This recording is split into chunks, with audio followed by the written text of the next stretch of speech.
ran da manzon Allah ya zo Madina duniya ta yi haske, garin Madina ta dau haske, kuma ranar da manzon Allah ya bar Madina ya yi wafati ba a taba ganin duhu da musiba kamar wannan ranar ba. to sai da tuna Aisha da ta ce tuwfiya Rasulullah, sai aka ɗauduri da kuka da damuwa. Sayyiduna Usman ibn Affan baya cikin hayyacinsa, yadda ka san yaro haka ake rike hannunsa saboda ya shiga waham da ɗimuwa.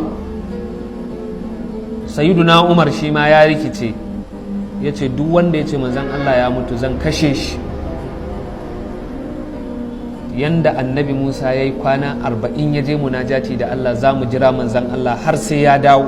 Munajati ya tafi, bai mutu ba. Sayyiduna Ali ibn Abi Talib shi baya nan, amma da ya ji labari shi ma a gurin da ya ji labari a nan ya kwanta kawai, saboda kafafuwansa ba za su iya ɗaukansa ya iya tsayuwa a jikinsa ba. Sayyiduna Abubakar shine yana masallaci sai kawai ga aka je wajensa ana kuka, sai ya ce manzan Allah ya rasu ko? Sai aka ce manzan Allah ya rasu. Amma Sayyiduna Umar ya zare takwabi ya ce duk wanda ya ce manzan Allah ya rasu zai kashe shi. Sayyiduna Abubakar sai ya taso ya zo, to shine ya zo ya samu annabi yana kwance, sai ya sa hannayensa a jikin dantsan manzan Allah, sai ya sumbanci tsakanin idanuwan manzan Allah guda biyu, sai ya ce tibta hayyan wa mayyitan ya Rasulullah, ai kana raye ma kana kamshi, yanzu ma kamshi kake ya Rasulullah.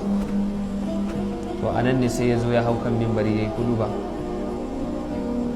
sai man kana ya'budu Muhammadan fa inna Muhammadan qad mata wa man kana ya'budu Allah fa inna Allah hayyun la yamut innaka mayyitun wa innahum mayyitun وما محمد إلا رسول قد خلت من قبله الرسل أفإن مات أو قتل انقلبتم على أعقابكم ومن ينقلب على عقبيه فلن يضر الله شيئا. سيدنا عمر sai ya yadda takwabinsa da yake ta maganganu da ya ce wannan ayan sai na ji kaman ban taɓa jin wannan ayan ba sai yau. sai da tuna Aisha ta ce anna ababakar qabbala an-nabiy sallallahu alaihi wasallam, sayyidina abubakar ya sumbanci annabi Muhammad ba'da ma mata, bayan manzon Allah ya yi wafati.